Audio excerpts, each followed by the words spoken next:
Optics ना, सबसे पहले ना ऑप्टिक्स की मीनिंग ट्राई करते हैं जानने का। ऑप्टिक्स की मीनिंग मालूम है किसी को?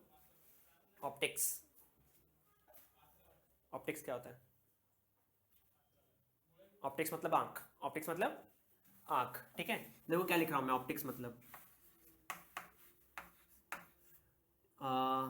Study and, optics is the study of light, study and behaviour of light, study and behaviour of light. Light की स्टडी और उसके बिहेवियर को समझने को क्या बोलेंगे हम लोग? क्या बोलेंगे? ऑप्टिक्स बोलेंगे। क्या बोलेंगे? ऑप्टिक्स बोलेंगे, ठीक है। अब लाइट ना तीन चीज परफॉर्म करती है, उसको भी याद करना है।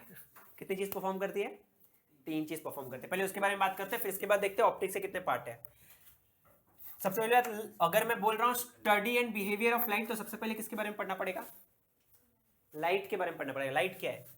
पॉइंट नंबर 1, लाइट क्या है? Form of energy. Light is form of energy which helps us to see things around us. ऐसा लिख लूं क्या कुछ? क्या बोला मैंने? It is form of energy ना, इट इज, या इसको ना एक और वर्ड बोलते हैं, एक और चीज बोलता है, देखो, it is form of energy, it is form of energy, form of energy हो गया। और क्या बोला मैंने? Which helps us, which helps us to see things around us. Things लिख लो या फिर एक और वर्ड लिख लो, ऑब्जेक्ट्स अराउंड अस। पहली चीज हो गई। दूसरी चीज, it is part of, it is a part, it is a part of electromagnetic wave, electromagnetic waves. अब इलेक्ट्रोमैग्नेटिक वेव एक चैप्टर एकदम लास्ट में पढ़ लेंगे क्या होता है। इलेक्ट्रोमैग्नेटिक वेव का पूरा स्पेक्ट्रम होता है। 10th स्टैंडर्ड में कहीं ना कहीं देखा रहेगा, gamma rays, X rays, UV rays, ultraviolet radio waves, microwaves, ये सब किसके पार्ट है? इलेक्ट्रोमैग्नेटिक वेव के पार्ट है। और इसमें एक होता है विजिबल रीजन। क्या होता है? Visible region. लाइट वैसे जो है ना, सनलाइट की बात कर रहा हूँ, वो कहाँ? वो यूवी रेज है। क्या है? यूवी रेज है। तो ये इलेक्ट्रोमैग्नेटिक वेव्स का पार्ट है। वेव्स लिखो या फिर एक और वर्ड लिख लो इसके लिए, स्पेक्ट्रम लिख लो, ठीक है। अब लाइट की कुछ स्पीड भी होती है एयर में, speed of light in air,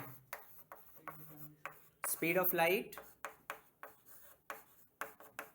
in air, in air is, जिसको नहीं याद है याद कर लेगा, काम आएगा आगे बहुत चैप्टर में। 3 × 10⁸ मीटर पर सेकेंड, 3 × 10⁸ मीटर पर। इसको ना बुक में ऐसे भी लिखा रहता है, 3 lakhs किलोमीटर्स पर सेकेंड। देखो ये 5 जीरो है, किलो में 3 जीरो है, 3 और 5 कितना हो गया? 8। 3 × 10⁸ बोलो या फिर 3 लाख किलोमीटर पर सेकेंड। इसका मतलब क्या है कि लाइट एक सेकेंड में 3 लाख किलोमीटर चलती है, उतना डिस्टेंस ट्रैवल कर लेती है, इतनी फास्ट होती है लाइट। इसके बाद लाइट के बारे में हम लोग और क्या जानते हैं? इसके बाद लाइट के बारे में हम लोग क्या जानते हैं? और अब लाइट की प्रॉपर्टीज के बारे में बता रहा, तो अभी लाइट की एक प्रॉपर्टी क्या मालूम है? थोड़ा स्टडी ऑफ लाइट और थोड़ा उसका क्या देखना है? बिहेवियर देखना है। तो मैंने लिखा यहाँ पे लाइट, और लाइट तीन चीज दिखाएगी मुझे नेचर में। तो उसके लिए हम लोग को एक वर्ड याद रखना पड़ेगा, रैट।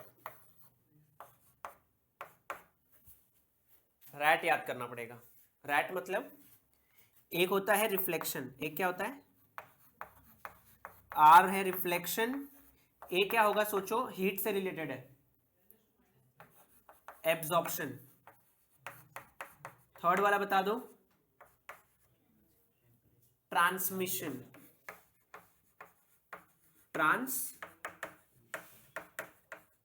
एक होता है ट्रांसमिशन, मतलब लाइट रिफ्लेक्ट भी होगी, लाइट को एब्जॉर्ब भी कर सकते हैं और लाइट को ट्रांसमिट भी कर सकते हैं। सबसे पहली बात, लाइट रिफ्लेक्ट होती है, इसका मतलब क्या है? फॉर एग्जाम्पल मैं रिफ्लेक्शन को एक्सप्लेन कर रहा हूं।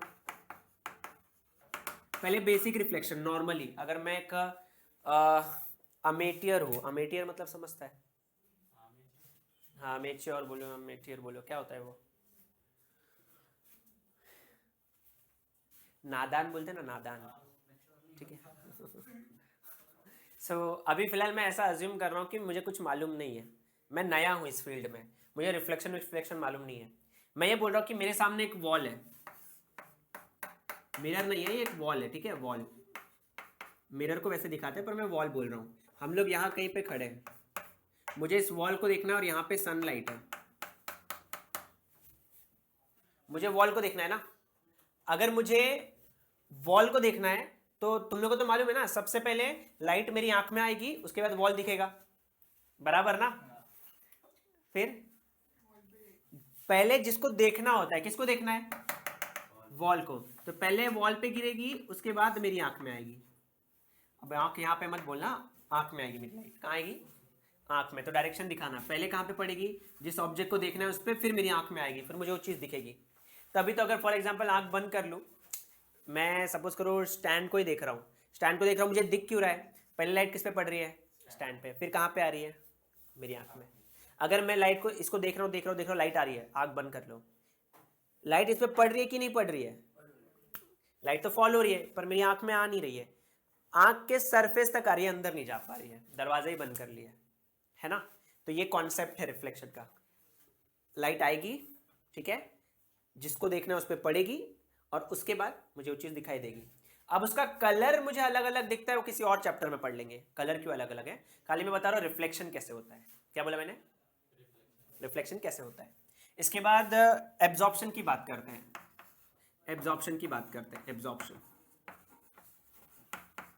एब्जॉर्प्शन तो बहुत सिंपल है, ये बॉयज ज़्यादा ना अपने रियल लाइफ में, बॉयज भी ये चीज़ फील करते हैं और गर्ल्स भी फील किया रहेगा। बॉयज ज़्यादा फील कब करते हैं? जब लाइट को एब्जॉर्ब करने की बात कर रहा हूँ ना मैं, तो क्रिकेट खेलने चले जाओ धूप में। नहीं, ब्लैक कपड़ा मत पहनो, बस धूप में चले जाओ खेलने, 1 घंटा खेल के आओ। अभी कब जाना मालूम है? सुबह सुबह नहीं जाना है, 11 बजे 12 बजे के आसपास जाओ। जाओगे, निकलोगे घर से हीरो बन के, और घर पे आ गए काले कलूटे बन के। ऐसा हुआ है क्या तुम लोग के साथ कभी? धूप में खेला है कभी क्रिकेट विकेट? सुबह सुबह धूप रहती थी ना, बाप रे, मैं मतलब पूरे मतलब धूल से एकदम लिपट के, एकदम मतलब सुबह एकदम मतलब गोरा गोरा शक्ल, शाम को एकदम डार्क चॉकलेट, ऐसा हो जाते रहेंगे। हाँ कुछ नहीं होता है बोल रहा है, होता है आयन आयन मैन तो नहीं। तो यहाँ पे थोड़े टाइम में धूप में भी खेलूंगा ना, मेरा बॉडी थोड़ा सा ना गर्म हो जाएगा, थोड़ा बॉडी मेरा गर्म हो जाता है। आप तो गए, आप तो लाल टमाटर होने वाले हो, मत जाना धूप में, गलती से मत जाना। तो एक्चुअली जो एग्जैक्टली 12 बजे की धूप होती है ना, तब इंटेंसिटी लाइट की बहुत ज़्यादा होती है। क्यों? सर के ऊपर होता है ना, तो बहुत ज़्यादा लाइट आती है ऐसे टाइम पे। तो बहुत सारे लोग देखोगे ना धूप में भी कभी कभी ना अम्ब्रेला लेके घूमते हैं, क्योंकि सनलाइट ना, जिसकी जो स्किन होती है ना, स्किन अगर उसकी क्या है, थोड़ी सी सेंसिटिव है ना, तो उसके बॉडी में रैशेस आने लगते हैं, रेडनेस आने लगती है, किसी को जमता ही नहीं है धूप। कभी कभी कोई धूप में निकलता है 12 बजे के आसपास, घर पे आना चक्कर भी आने लगता है, होता है ऐसा, ठीक है। तो यहाँ पे इंटेंसिटी लाइट की बहुत ज़्यादा होती है, और आप बाहर निकलोगे तो फिर क्या होगा, वहाँ पे आप लाइट को एब्जॉर्ब करोगे। क्या करोगे? एब्जॉर्ब। कोई चीज़ लाइट को एब्जॉर्ब करती है ना, वो चीज़ गर्म हो जाती है। लाइट को एब्जॉर्ब करो, या फिर मैं बोल रहा हूं light is a form of energy. और कौन सी एनर्जी मालूम है? Heat energy. हीट कोई भी चीज एब्जॉर्ब करेगी ना तो अपना टेम्परेचर बढ़ाएगी, तभी तो खाना गर्म हो जाता है ना यार। खाना गर्म करना है तो क्या करते हैं, एक कंटेनर के अंदर मैंने रख दिया, सब उसको मिल्क रख दिया, तो और कंटेनर को मैं हीट दे रहा हूँ। कंटेनर को अगर मैं हीट दूंगा तो पहले वो कंटेनर गर्म होगा, और कंटेनर गर्म होते होते होते तो फिर क्या होगा, उसके अंदर का सामान भी गर्म होने लगेगा, उसके अंदर का मटेरियल गर्म होने लगेगा। तो हीट को क्या किया, एब्जॉर्ब किया ना। तो हम लोग भी जाते हैं तो लाइट को बाहर क्या करते हैं, एब्जॉर्ब करते हैं। किचन में जाओगे आप लोग, तभी भी क्या करोगे, हीट को एब्जॉर्ब करोगे। Light is a form of energy. कौन सी energy? Heat energy. Third, transmission की बात करते हैं। यहाँ पे मैं कोई डेफिनेशन नहीं दे रहा हूँ, हाँ, क्योंकि इसके लिए एक चैप्टर अलग है, इसके लिए एक चैप्टर अलग है, इसके लिए एक चैप्टर अलग है, तो अलग अलग चैप्टर में डेफिनेशन आएगी, खाली मैं मीनिंग समझा रहा हूँ। अब बात करते हैं ट्रांसमिशन की। क्या लाइट ट्रांसमिट भी होती है? ट्रांसमिट मतलब एक जगह से दूसरी जगह जाना, जितने भी सिग्नल्स है वो ट्रांसमिट होते हैं ना, एक सैटेलाइट से दूसरे सैटेलाइट, एक मोबाइल से दूसरे मोबाइल में, तो उसको ट्रांसमिशन ऑफ क्या बोल देंगे, सिग्नल्स। यहाँ पे ट्रांसमिट क्या होने वाला है, लाइट होने वाली है, ट्रांसमिट लाइट होने वाली है। ट्रांसमिशन ऑफ लाइट की वजह से मुझे क्या क्या चीजें देखने मिलती है, रेनबो, लाइट ट्रांसमिट होती है किस में से, वाटर ड्रॉप में से जब लाइट पास होती है तो रेनबो दिखता है, दिखता है रेनबो। ठीक है, अगर ये नहीं पता है तो एक सिंपल एग्जांपल लेता हूँ, तुम लोग स्विमिंग पूल को देख लो, किसको देखना है, स्विमिंग पूल को। स्विमिंग पूल को जब भी तुम लोग देखोगे ना ऐसे लगेगा उसका सरफेस थोड़ा ऊपर है, रिफ्रैक्शन, ट्रांसमिशन का एक दूसरा नाम क्या है, refraction of light, refraction of light. Refraction मतलब क्या, वही ट्रांसमिशन ऑफ लाइट। लाइट क्या होती है, मुझे देखना किसको है, जो चीज पानी के अंदर है। अब जो चीज पानी के अंदर है, जैसे फॉर एग्जांपल ये पानी है, ये स्विमिंग पूल का ना सरफेस है, मैं सरफेस को ही देखना चाहता हूं। मैं यहां पे खड़ा हूं बाहर, यहां पे कहीं प्लेटफॉर्म है, मैं इधर खड़े होके मैं देखना चाहता हूं। सबसे पहले लाइट किस पे पड़ी होगी, पानी में गई होगी, ठीक है। इधर रिफ्लेक्शन कैसा होता है वो नहीं समझा रहा मैं, वो तो बाद में समझेंगे। मैं बोल रहा सबसे पहले लाइट पड़ी होगी पानी पे, पानी के बाद कहां गई, पहले हवा में थी, एयर में थी ना लाइट, एयर से कहां चली गई, वाटर में चली गई। वाटर में जाने के बाद यहां से रिफ्लेक्ट होकर मेरी आंख में आएगी ना। अब मेरी आंख में भी कैसे आ रही है, पहले पानी में फिर एयर में, तो मतलब मीडियम चेंज होते हुए आई, एक मीडियम से दूसरे मीडियम में लाइट ट्रांसफर हो रही है, एक मीडियम से दूसरे मीडियम में। लाइट एक मीडियम से दूसरे मीडियम में ट्रैवल कर सकती है, करती है। तो जब लाइट एक मीडियम से दूसरे मीडियम में ट्रैवल करेगी तो मैं उसको बोलूंगा ट्रांसमिशन ऑफ लाइट या फिर refraction of light, refraction of light. तो ये मीनिंग है जो भी मैंने यहाँ पे लिखा है, तुम लोग लिखना है ये। तो ऑप्टिक्स की बात करूँ तो यहाँ पे दो टाइप का है, एक होगा रे ऑप्टिक्स, रे ऑप्टिक्स, और एक होगा वेव ऑप्टिक्स। इसको डिस्टिंग्विश कैसे करते हैं वो समझाता हूं। वेव ऑप्टिक्स और रे ऑप्टिक्स में फर्क क्या है।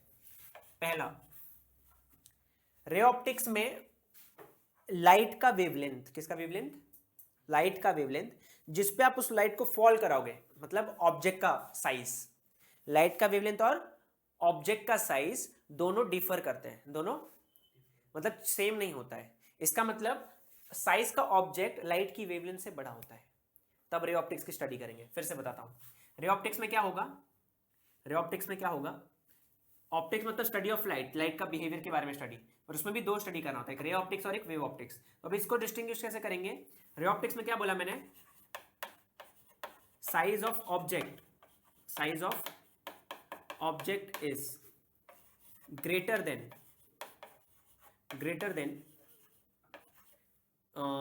Wavelength of light, wavelength of light. अब आपके अगर मन में आ रहा है वो ऑब्जेक्ट्स के नाम क्या क्या है जिनसे साइज बड़ा होगा ना लाइट का, लाइट की साइज से उनका साइज बड़ा है, तो मिरर ले लो, लेंस ले लो, टेलीस्कोप ले लो, एटसेट्रा एटसेट्रा। ये है वो ऑब्जेक्ट जिनका साइज लाइट की वेवलेंथ से बड़ा है। तो लेंस लूंगा तो इतना बड़ा लूंगा, टेलीस्कोप लूंगा इतना बड़ा लूंगा, माइक्रोस्कोप भी लिख सकता हूँ, ये सब लिख सकता हूँ मैं। यहाँ पे उल्टा करो, यहाँ पे क्या लिखूं, यहाँ पे लिखते कैसे हम लोग कि जो साइज ऑफ ऑब्जेक्ट होता है वो इससे छोटा नहीं होता है, इसके कंपेरेबल होता है, इसके कंपेरेबल होता है, मतलब उसके साइज जरूरी नहीं उसके साइज का ही हो, उसके साइज का होगा तो भी चलेगा, उसके आसपास होगा तो भी चलेगा। एग्जाम्पल, यहाँ पे मैं मिरर लेता हूं, मिरर का डायमीटर है सपोज करो 5 सेंटीमीटर, कितना है, कितना बोला मैंने यहाँ पे 5 सेंटीमीटर, 5 सेंटीमीटर। और लाइट का वेवलेंथ कितना होता है मालूम है, 10⁻⁻10 मीटर्स में रहता है। तो इसको अगर 10⁻⁻10 में करूँ इंटू जैसे 0.5, 10⁻, देखो इसको 5 था तो 0.5 के मतलब 10⁻⁻1 सेंटी मतलब 10⁻⁻2, तो ये हो जाएगा 10⁻⁻3। और इधर 10⁻⁻7 में कोई कंपैरिजन ही नहीं है, ये कितने टाइम्स बड़ा है उससे, ऑलमोस्ट 10 कितने टाइम्स, अरे ये 7, मैंने तो डायरेक्ट आंसर बताया तुम लोग को, इतने टाइम्स बड़ा रहेगा ये, ऑलमोस्ट 10⁻7 टाइम्स बड़ा है, मतलब 1 करोड़ टाइम्स बड़ा है। एग्जाम देखोगे तो कोई कंपैरिजन नहीं है यहाँ पे। तो साइज का ऑब्जेक्ट बहुत बड़ा होता है, लार्ज होता है। यहाँ पे कंपेरेबल होता है। क्या होता है? कंपेरेबल। तो यहाँ पे लिखूंगा मैं size of object, size of object is comparable, comparable to wavelength of light, wavelength of light.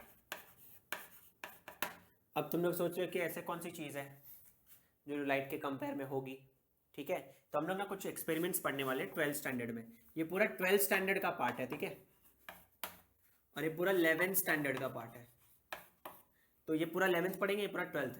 तो यहाँ पे ना एक एक्सपेरिमेंट होता है जिसको हम लोग बोलते हैं double slit experiment. Double slit experiment. Slit मतलब क्या? एक पेपर लो, बीच से काट दो, स्लिट बन गया। अब ये स्लिट का साइज होता है ना, ये mm में होता है। किसमें होता है? mm। 1 mm मतलब 10 टू द पावर -3 सेंटीमीटर मतलब 10⁻²। कितने का डिफरेंस है? 1, मतलब 10 के तो डिफरेंस है। अब ज़्यादा डिफरेंस नहीं है। कहाँ वो 10 की पावर कितनी थी? 7। कहाँ ये 10 की पावर 1 है, तो ज़्यादा डिफरेंस इस बार नहीं है। अगर ये 100 टाइम्स भी हो जाता तो कोई फ़र्क नहीं पड़ता, 10:2 से फ़र्क नहीं पड़ता। 10:7 बहुत बड़ा नंबर हो गया। तो यहाँ पे ऐसा कुछ एक्सपेरिमेंट करेंगे हम लोग, उसमें देखेंगे बहुत सारी चीज़ है। यहाँ पे एक एग्जाम्पल दिया मैंने खाली है, डबल स्लिट एक्सपेरिमेंट कुछ करेंगे हम लोग, और बहुत सारे एक्सपेरिमेंट्स हैं वो भी पढ़ेंगे हम लोग। अभी खाली मैंने इतना लिखा, एक्सपेरिमेंट है ये, एक्सपेरिमेंट। ये एक एग्जाम्पल बताया मैंने तुम लोग को, ये पढ़ेंगे हम लोग। तो यहाँ पे कंपेरेबल होता है, मतलब ऑलमोस्ट जैसे कि साइज का होता है ऑलमोस्ट। यहाँ पे कंपेरेबल नहीं होता है। साइज जो होता है बहुत बड़ा होता है। किसका साइज? ऑब्जेक्ट का साइज। तो इसमें कुछ और पढ़ेंगे, इसमें कुछ और पढ़ेंगे। तो ये पूरा 12th का पार्ट है, हम लोग को पूरा 11th में ये पढ़ना है। अब इसमें भी 2 पार्ट में पढ़ना है हम लोग को। जैसे अगर मैंने बोला रिफ्लेक्शन, रिफ्लेक्शन ऑफ लाइट पढ़ेंगे इस साल। क्या पढ़ेंगे? Reflection of light. रिफ्लेक्शन भी पढ़ेंगे एंड रिफ्रैक्शन भी पढ़ेंगे। रिफ्रैक्शन ऑफ लाइट, रिफ्लेक्शन और रिफ्रैक्शन दोनों पढ़ेंगे। पर रिफ्लेक्शन और रिफ्रैक्शन हम लोग एक प्लेन मिरर के लिए पढ़ेंगे, प्लेन मिरर में लाइट कैसे रिफ्लेक्ट होगी, और एक पढ़ेंगे स्फेरिकल मिरर के लिए। स्फेरिकल मिरर के लिए किसके लिए पढ़ेंगे? Spherical mirror. तो एक प्लेन मिरर के लिए पढ़ेंगे ये दोनों चीज, और एक पढ़ेंगे इसके लिए। 12th में पूरा टॉपिक्स ही अलग है, उसमें भी रिफ्लेक्शन रिफ्रैक्शन पढ़ना है, पर उसमें हम लोगों को रिफ्लेक्शन रिफ्रैक्शन वेव फ्रंट के बेसिस पे पढ़ना है। अब वेव फ्रंट मालूम नहीं अपने को क्या है, तो 12th में देख लेंगे। सन से जो लाइट आती है ना, एज वेव फ्रंट निकलती है। सन से जो लाइट आती है वो एज वेव फ्रंट निकलती है, ठीक है। तो वेव फ्रंट के बेसिस पे मुझे रिफ्लेक्शन भी पढ़ना है, रिफ्रैक्शन भी पढ़ना है, जो मुझे प्रूफ देगा इन लोगों के फॉर्मूले का। 11th में खाली इन लोगों ने बोला कि angle of incidence is equal to angle of reflection. Proof कर सकते हो? 12th में प्रूफ है उसका, तो प्रूफ कर सकते हैं हम लोग उसको, ठीक है। रिफ्रैक्शन में तुम लोग ने स्नेल्स लॉ पढ़ा रहेगा, sine i upon sine r is equal to mu. Sine i upon sine r is equal to mu, वो होता है रिफ्रैक्शन ऑफ लाइट। 12th में उसका प्रूफ है। फिर अलग अलग चीजें पढ़ेंगे, जैसे डबल स्लिट एक्सपेरिमेंट है। ये एक्चुअली मुझे ना बताएगा कि लाइट का जो नेचर होता है वो वेव का होता है। क्या होता है? वेव ऑप्टिक्स ना, तो वेव नेचर पढ़ेंगे। ऐसे पार्टिकल नेचर भी होता है। लाइट ट्रांसवर्स वेव है कि लॉन्जिट्यूडनल वेव है? पहले सब बड़ी बड़ी बात करके चले गए साइंटिस्ट लोग कि लाइट एक, पहले तो ये डिस्कशन लाइट का कहाँ से चालू हुआ, लाइट क्या है? क्या लाइट के पास मास है कि वो मास नहीं है? चलो मास अगर नहीं है उसके पास, तो फिर लाइट क्या है?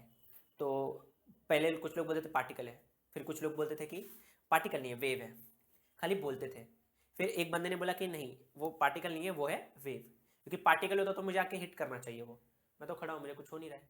अगर पार्टिकल है तो सपोज करो मैंने एक छोटा सा मार्बल लिया, मार्बल फेंक के मारूंगा तो लगेगा? लगेगा ना।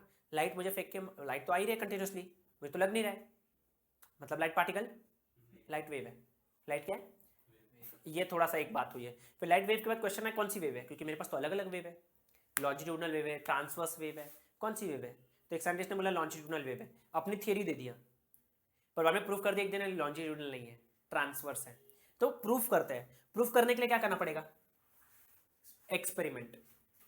अलग अलग एक्सपेरिमेंट के नाम अलग अलग है। तो कुछ एक्सपेरिमेंट्स मुझे बताएंगे लाइट वेव है, तो लाइट वेव है तो लाइट के अलग अलग बिहेवियर बताएंगे।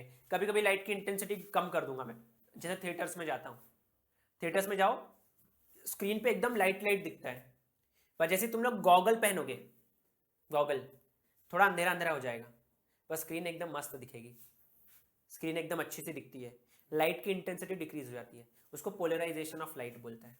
क्या बोलते हैं? तो बहुत सारी चीज़ें पढ़नी है 12th स्टैंडर्ड में, तो उसको 12th में देखेंगे। अपना पूरा मेन फोकस क्या है? रेडियो ऑप्टिक्स पढ़ना है, जिसमें जो साइज होता है ऑब्जेक्ट का वो लाइट के साइज से बहुत ज़्यादा बड़ा होता है, बहुत ज़्यादा। शुरुआत हम लोग इससे ही करेंगे, रिफ्लेक्शन ऑफ लाइट।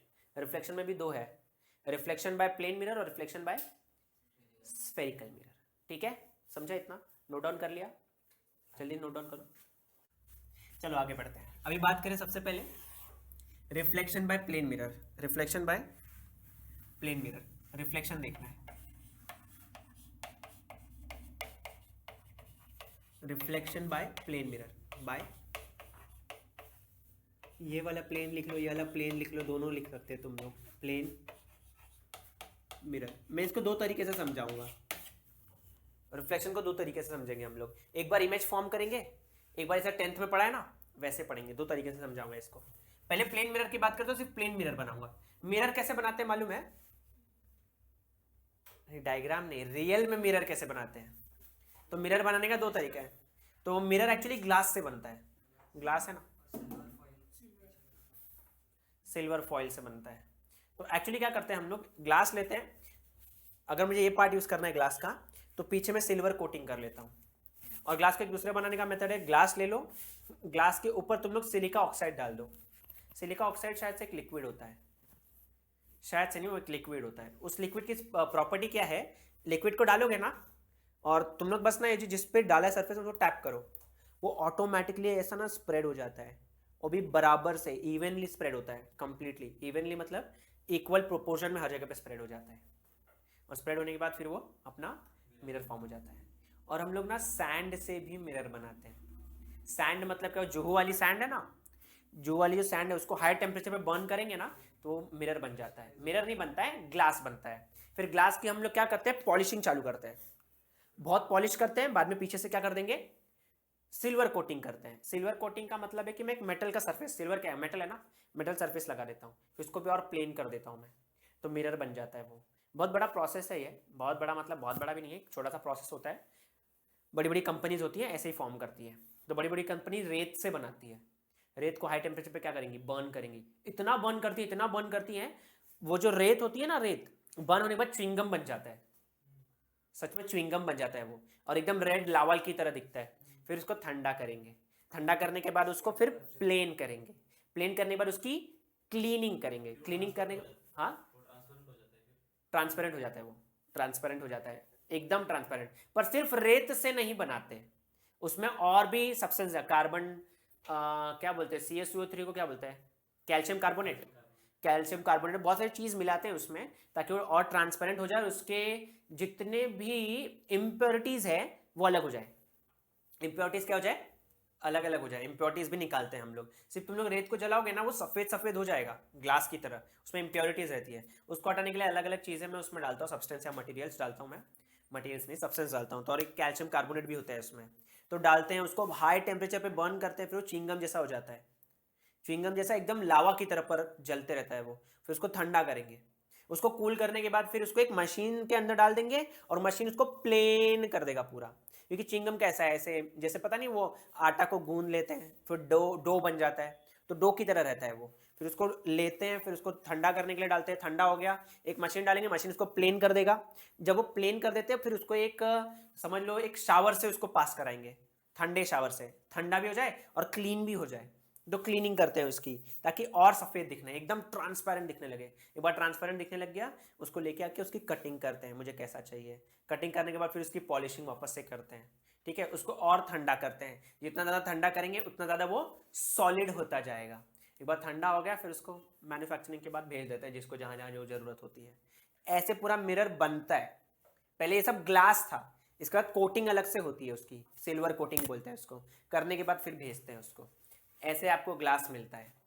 तो एक्चुअली लाइट ग्लास में से तो पास हो जाती है, ग्लास में से, फिर पीछे तो मेटल होता है ना, मेटल से पास नहीं हो पाती है, तो मेटल से रिफ्लेक्ट होके आ जाती है। तो ऐसे रिफ्लेक्शन का प्रोसेस होता है। ये पूरा जो प्रोसेस बताया मैंने, ये मिरर कैसे बनाते हैं, मिरर कैसे बनाते हैं, उसमें पहले ग्लास बनाना पड़ता है। पहले ग्लास बनाएंगे, फिर उसकी सिल्वर कोटिंग कर लेंगे, उसके बाद उसका काम हो जाता है।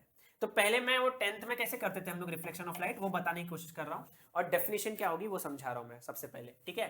तो मिरर हम लोग कैसे बनाएंगे, यहाँ पे ऐसे बनाते हैं मिरर, ऐसे दिखाते हैं ना मिरर को, एक्स और वाई बोल दिया। इस मिरर के ऊपर ना मुझे एक लाइन लेनी पड़ती है जिसको मैं नॉर्मल बोलता हूँ। क्या बोलता हूँ? Normal is a line perpendicular to the surface. तो ये मैंने नॉर्मल ले लिया। नेमिंग करना है तो कर लो, ये एन, ये वाला पॉइंट एम, एक एन और एक एम। इसके बाद मुझे एक्चुअली लाइट को बुलाना है यहाँ पे। किसको बुलाना है? लाइट को बुलाना ना। लाइट अभी देखो, एक चीज समझने की कोशिश करो, ये सन है, सन से लाइट आ रही है ना। अगर मैं यहां पे खड़ा हूं इस पॉइंट पे, मेरे पास बंडल ऑफ लाइट आएगी, बंच ऑफ लाइट आएगी, कि एक ही लाइट आती है? बंच आती है ना। बंच ऑफ लाइट का मतलब ऐसे पूरी रे नहीं आएगी, रेस तो पूरी आएंगी, कुछ मेरे पे आएगी, कुछ मेरे आजू बाजू भी तो फॉल होगी। तो जो बंच ऑफ लाइट आ रही है ना, उसको बीम ऑफ लाइट बोलते हैं। क्या बोलते हैं? तो पहला जो डेफिनेशन है ना इसमें छोटू सा, वो है बीम ऑफ लाइट पे। क्या है वो? Beam of light. Beam of light क्या होता है? Bundles of light waves. मैं लाइट वेव्स बोल दे रहा हूं, खाली लाइट बोलोगे तो भी चलेगा, पर बार बार बंडल्स ऑफ लाइट बनाना मतलब टाइम कंज्यूमिंग है। तो एक काम किया, मैं एक ही लाइट का लाइन बनाऊंगा, लाइट को एक ही लाइन से दिखाऊंगा, खाली उसमें क्या बता दूंगा? डायरेक्शन दिखा दूंगा। क्या दिखा दूंगा? उसको बोलते हैं रे ऑफ लाइट। रे ऑफ लाइट। रे ऑफ लाइट क्या होता है? मतलब द डायरेक्शन इन विच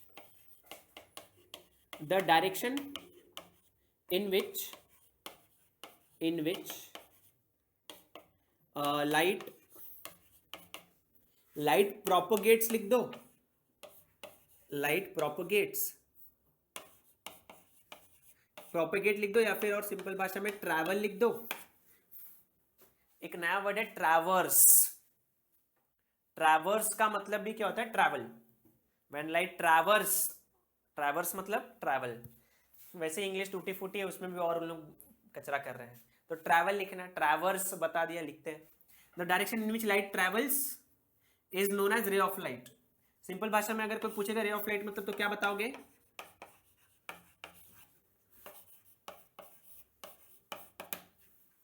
क्या? Path of light. क्या बताओगे? पाथ ऑफ लाइट बताओगे उसको। अब यहाँ पे ना अलग अलग मैंने लाइट भी देखा कि अलग अलग लाइट होती है। मतलब मैं पैरेलल रेज बना सकता हूं। क्या बनाया मैंने? ये पैरेलल रेज है ना, पैरेलल रेज। मैंने ऐसी भी रेज देखी है।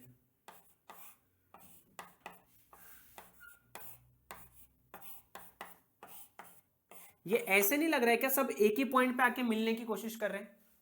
इसको हम लोग क्या बोलेंगे? Converging rays. क्या बोलेंगे? Converging race.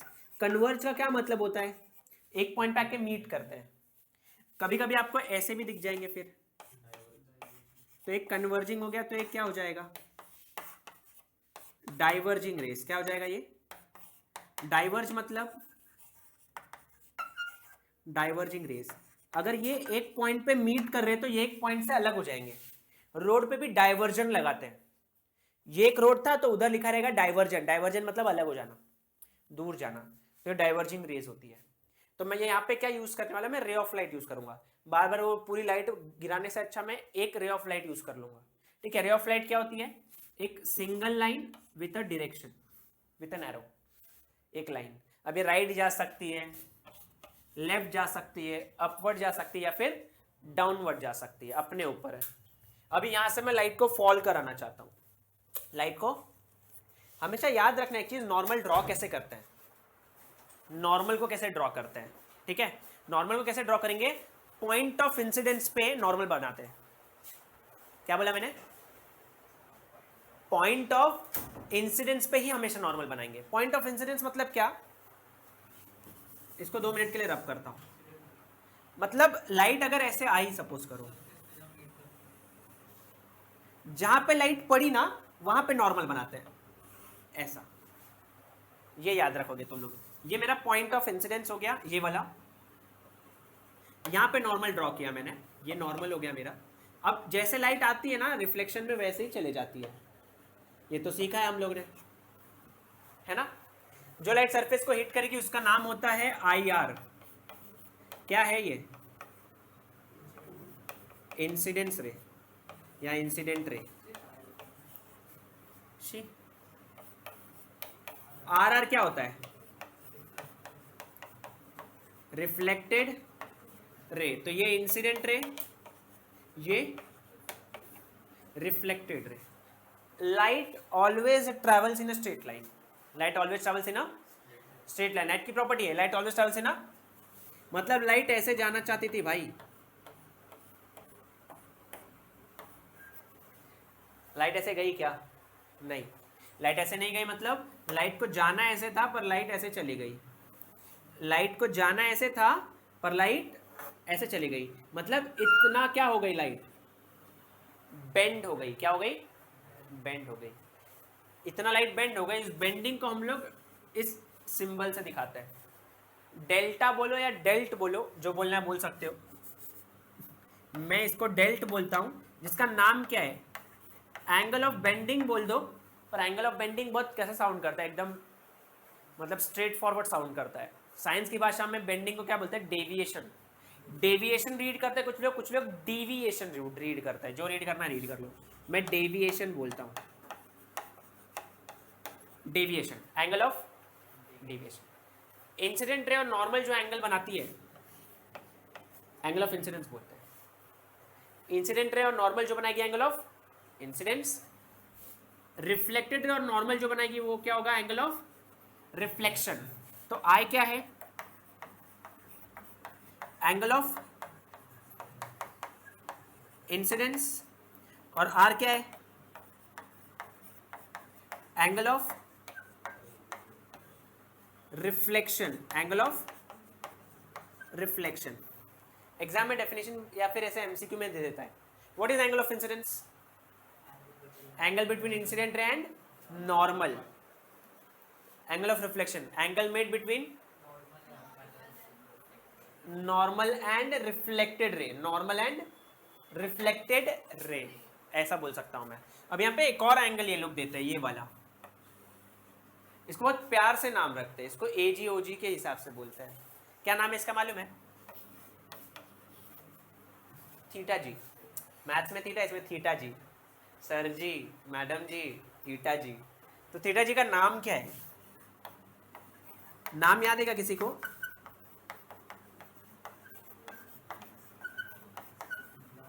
Glancing angle. क्या नाम है, ग्लैंसिंग एंगल। टोटल एंगल देखो ना यहाँ पे, ये टोटल एंगल कितना है ये, मतलब मैं ऐसा बोलूं क्या, थीटा जी प्लस आई मिला के कितना होना चाहिए, दिखाई दे रहा है। इसका मतलब अगर मैंने आपको थीटा जी दे दिया तो आप आई निकाल सकते हो। थीटा जी दे दूंगा तो मैंने नीचे वाला एंगल दिया 30, कितना दिया, ये कितना हो जाएगा, क्योंकि दोनों मिला के कितना आना चाहिए, 90 आना चाहिए। मैंने ये वाला एंगल 25 दिया, ये वाला एंगल कितना होगा, आया सबको, 65 और 25 कितना हो गया, 90। क्वेश्चन एग्जाम में देता नहीं है, बोलता है। क्या बोलता है, इफ इंसिडेंट रे, if incident ray makes 35 degree with the normal, with the what is glancing angle। Incident ray ने 35 डिग्री बनाया नॉर्मल के साथ, मतलब ये एंगल दिया 35, तो फिर ग्लैंसिंग एंगल कितना हो गया, 55, है ना। If incident ray makes 15 degree with the surface, incident ray makes 15 degree with the, मतलब थीटा जी दिया है ना इस बार, बराबर ना, थीटा जी दिया तो ये कितना हो जाएगा, सिंपल है ना। अब एक और चीज, चलो इतना कर लो, फिर इसके बाद लॉज ऑफ रिफ्लेक्शन देखते हैं। Laws of reflection, laws of reflection, पहला लॉ तुम लोग को मालूम है ना। अब पहले ये लिख लेता हूं मैं कि incident ray, reflected ray and normal,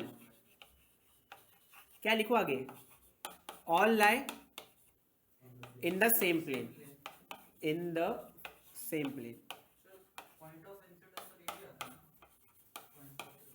वो हम लोग रिफ्रैक्शन में कर लेंगे, हम लोग रिफ्रैक्शन में कर लेंगे। अब ये एक प्लेन का क्या मतलब है, ये एक प्लेन है ना भाई जिसमें एक्स और वाई आ रहा है, तो कभी ऐसा नहीं होगा कि लाइट ऐसे आई और इसका मोड बदला इधर आ गई।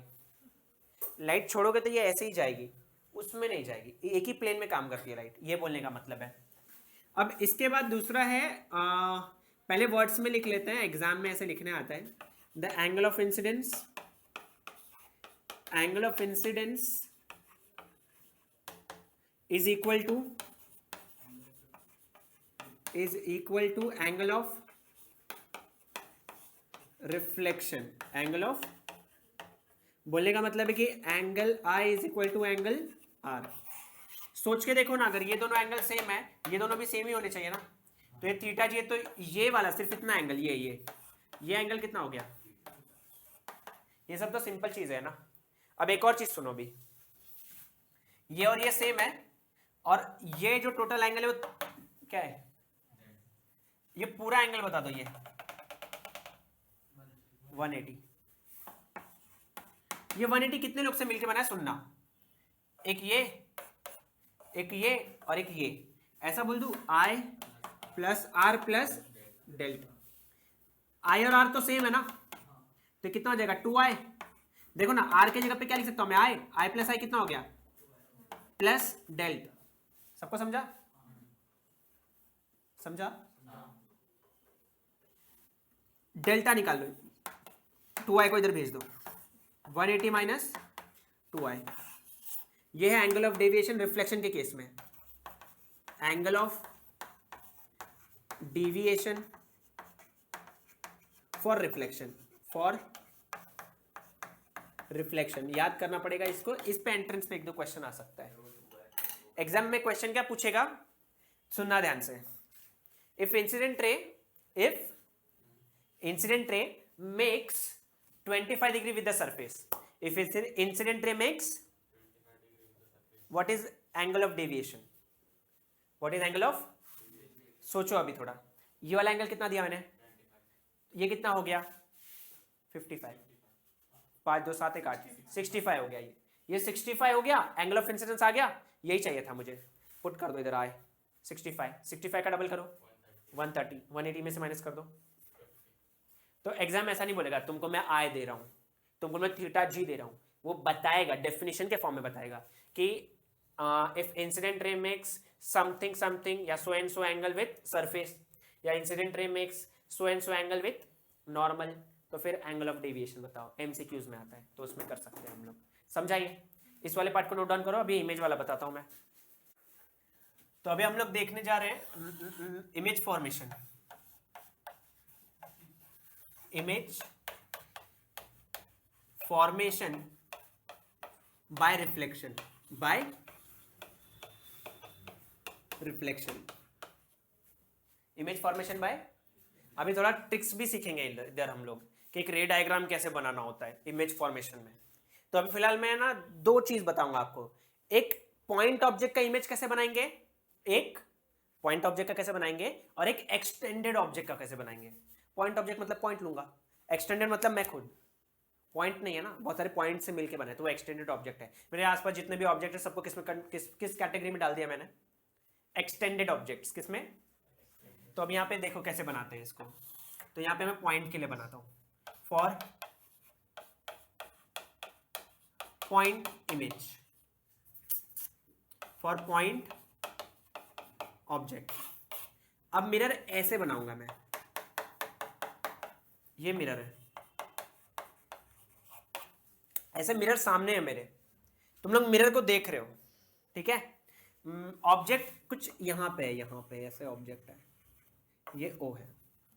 एक चीज क्या दिमाग में रखना है, मिरर से ऑब्जेक्ट जितने डिस्टेंस पे है, मिरर के अंदर इमेज भी उतने डिस्टेंस पे होगा। मतलब ये 5 सेंटीमीटर पे, तो ये 5 सेंटीमीटर पे। कैसे करने का, कैसे बनाने का, यहां से एक परपेंडिकुलर ड्रॉ करो, किया, इस लाइन को आगे बढ़ाओ, बढ़ाया, ये 5 सेंटीमीटर पे ऑब्जेक्ट है ना, तो इमेज भी कहां बनेगा, 5 सेंटीमीटर पे बनेगा। बस लैटरली इन्वर्टेड बनता है, बाद में बताऊंगा। इन्वर्जन 2 टाइप का होता है। इन्वर्जन मतलब उल्टा ना, ऐसे रखोगे तो वह ऐसे हो जाएगा। ये क्या है, नॉर्मल इन्वर्जन है, उल्टा हो रहा है खाली ये, ठीक है। ये वर्टिकली उल्टा हो जा रहा है ना। एक उल्टा कैसा होता है, ऐसा है ना तो ऐसा दिखेगा, ऐसा है तो ये लैटरली इन्वर्जन होता है। लैटरली मतलब राइट का लेफ्ट, लेफ्ट का।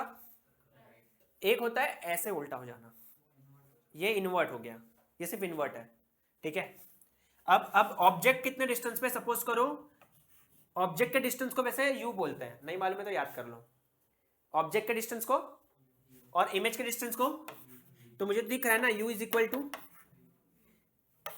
मैं साइन वाइन नहीं ले रहा, खाली मैं डिस्टेंस ले रहा हूं, ठीक है। मुझे पर यहाँ पे तो रे डायग्राम बनाना है, डायरेक्ट थोड़ी मिलेगा मुझे सब चीजें डायरेक्ट मिलेंगी क्या, मुझे सब चीजें थोड़ी ना डायरेक्ट मिलेंगी। मुझे कैसे मिलेंगी, रे डायग्राम बनाने से इमेज आया। एक्चुअली डायग्राम कैसे आया, रे डायग्राम बनाने से आया। मुझे खुद को मिरर में देखना है, मिरर में देख रहा हूं ना मैं, तो फिर जब मैं देख रहा हूं मिरर के अंदर, तो लाइट कहां से रिफ्लेक्ट होकर आ रही है मेरी आंख में, मिरर से। कहां से रिफ्लेक्ट होकर आ रही है, मिरर से। तो मैं ना मुझे मालूम है कितनी सारी लाइट पड़ रही है मिरर पे, बहुत सारी। मैं कितनी लूंगा, इमेज बनाने के लिए खाली मुझे 2 रे चाहिए। कितनी चाहिए, 2 रे चाहिए। तो कैसे बनाना है मुझे ध्यान से देखना। मुझे देखना इसको है ना, इसको अपने आप को देख, मतलब मुझे ऑब्जेक्ट को देखना है मिरर के अंदर। ऑब्जेक्ट को कहां देखना है, तो जिसको देखना है लाइट किस पे पड़ती है उस पे ना, फिर रिफ्लेक्ट होकर मेरी आंख में आएगी। तो मैं कितने रेज बना सकता हूं, कितने रेज बना सकता हूं, इनफाइनाइट। मिनिमम कितनी चाहिए पर, 2। तो एक मैं रे ऐसे बनाता हूं, एक रे ऐसे बनाता हूं, मतलब ये ऐसे किस पे पड़ने वाली है, मिरर पे। किस पे पड़ी है, मिरर पे लाइट पड़ ली, ये अभी फॉल हो गई है, अब ये रिफ्लेक्ट होगी, क्या होगी, I is equal to r ना हमेशा वैलिड है। सरफेस कैसा भी हो, रफ सरफेस हो या फिर स्मूथ सरफेस हो। रफ सरफेस मतलब मिरर, स्मूथ सरफेस का मतलब होता है जैसे मेरे आसपास जितने भी ऑब्जेक्ट्स है एक्सेप्ट मिरर, वो सब क्या है, रफ है। रफ का क्या मतलब है, मैं मिरर में देखता हूं अपनी शक्ल दिखती है, वॉल के अंदर तो नहीं दिखती है, कुछ तो गड़बड़ है। क्या गड़बड़ है, पैटर्न का गड़बड़ है। मिरर में जो पैटर्न जाता है वही पैटर्न वापस आ जाता है, इसमें जो पैटर्न जाता है वो पैटर्न वापस तो नहीं दिखता।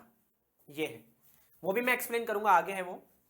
अभी सोच के देखो, यहां पे रिफ्लेक्ट होगी ना लाइट, रिफ्लेक्ट होगी तो दिखेगी ऑब्जेक्ट। तो सपोज करो ये ऐसे रिफ्लेक्ट हो गई, देखो यहां पे एक नॉर्मल बनाने का ट्राई करता हूं, तो angle of incidence is equal to angle of reflection. यहां पे ये ऐसे चले जाएगी, देखो नॉर्मल बनाता हूं, angle of incidence is equal to angle of, rules तो नहीं बदले ना। ये सब जो लाइट है कहां आएगी भाई,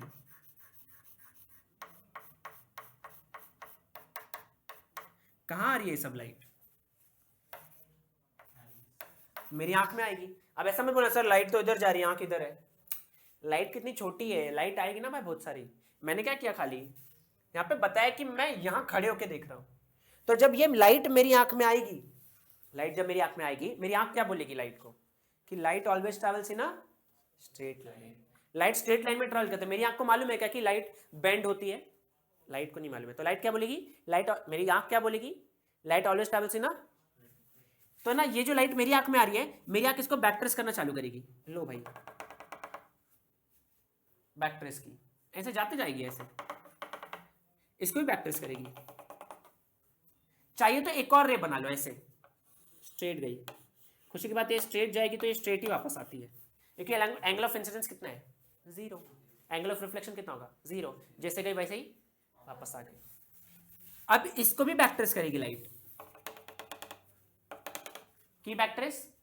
ये एक्चुअली लाइट है कि लाइट का खाली डायरेक्शन बताया मैंने, अब मैं देख रहा हूँ ये वाली लाइट, ये वाली लाइट, ये वाली लाइट सब इस पॉइंट पे ही मिल रहे हैं, और ये सब जो लाइट आ रही है कहाँ से रिफ्लेक्ट होके आ रही है, तो ऑब्जेक्ट का इमेज यहाँ मिल जाता है। और जब मैंने मैथ से थोड़ा सा ये कैलकुलेट करने की देखा तो मुझे ये जो डिस्टेंस है मिरर का डिस्टेंस ऑब्जेक्ट से, मिरर का डिस्टेंस या फिर ऑब्जेक्ट का डिस्टेंस मिरर से और इमेज का डिस्टेंस मिरर से दोनों सेम आ रहा था।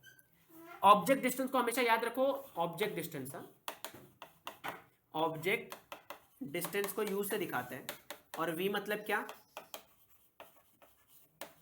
Image distance. और इस केस में u इज इक्वल टू क्या आ रहा था, v आ रहा था, याद रखना है। तो ऐसे मिलती है मुझे जितने, अभी मुझे याद क्या रखना है इसमें याद क्या रखना है, जितने डिस्टेंस पे ऑब्जेक्ट होगा उतने डिस्टेंस पे इमेज होगा। ये किसके लिए बात किया, पॉइंट ऑब्जेक्ट के लिए। अब बात करते हैं for extended object. For extended object, extended object मतलब मैं खुद खड़ा हूं अभी यहां पे ऐसा, तो अब मैं क्या करूंगा, मिरर बनाया, ये बना दिया एक्सटेंडेड ऑब्जेक्ट। लो भाई ये ए है ये बी है, बनाया। सबसे पहली बात, जितने डिस्टेंस पे मैं इमेज बनाना चाहता हूं ना, इमेज फॉर्म करना है, जितने डिस्टेंस पे ऑब्जेक्ट है उतने ही डिस्टेंस पे अज्यूम कर लो इमेज है, जितने डिस्टेंस पे ऑब्जेक्ट उतने डिस्टेंस पे इमेज। तो ये ए बी है तो इसको ए डैश बी डैश बोल दो, बोल दिया। मुझे तो रे डायग्राम चाहिए, रे डायग्राम के लिए मिनिमम कितनी रेस चाहिए, 2 ही चाहिए। क्या करेंगे उसके लिए, एक रे स्ट्रेट बना लो। एक कैसे बना लो, स्ट्रेट, जो स्ट्रेट जाएगी वो स्ट्रेट वापस भी तो आ जाएगी, और ये वाली भी बना लो, स्ट्रेट गई स्ट्रेट वापस आ गई, ठीक है।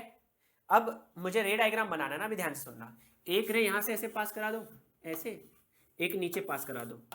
सर ऊपर पास कराएंगे नहीं चलेगा, सब चलेगा, सब चलेगा। अब रिफ्लेक्ट होना है ना इसको, हमेशा रिफ्लेक्ट कैसे कराना मालूम है, ये निकल कहां से रही है, ए से निकल रही है ना ये रे। अब मुझे मालूम है रिफ्लेक्ट होकर इधर जाएगी ना, जब मेरी आंख में आएगी मेरी आंख बोलेगी कहां से आ रही होगी, ए की इमेज से, तो यहां से आ रही होगी ना। आप इसको ज्वाइन कर लिया करो, ऐसे कर लिया ज्वाइन, यहां से निकाल लो, देखो ना पीछे जाऊंगा तो उधर ही आएगा ना, बराबर। इसको भी जब बनाओगे तो इसके डायरेक्शन में बनाना, देखो ऐसा, ओहो ऐसा नहीं, ऐसा इधर कहीं पे, तो ये इधर से ऐसे निकलना, ऐसा। और इसको भी ऐसे पीछे बैक ट्रेस कर लो, फिर दिखा, बन गई है इमेज। ऐसे इमेज बनाना है आप लोग को। ये तो एकदम सिंपल वाला एग्जांपल है। यहाँ पे भी अगर ऑब्जेक्ट को मैं टेढ़ा कर देता, सपोज करो ऐसे, ऐसे कर देता, ये भी अपना इमेज है, ऑब्जेक्ट है। इसके केस में क्या करोगे, तो टेढ़ा कर दिया ना, सिंपल रूल क्या बोला, जितने डिस्टेंस पे ऑब्जेक्ट उतने डिस्टेंस पे इमेज। अभी अगर ये ए है और ये बी है, जितने डिस्टेंस पे ऑब्जेक्ट उतने डिस्टेंस पे इमेज, जितने डिस्टेंस पे ऑब्जेक्ट उतने डिस्टेंस पे इमेज। लो भाई कोई प्रॉब्लम है क्या,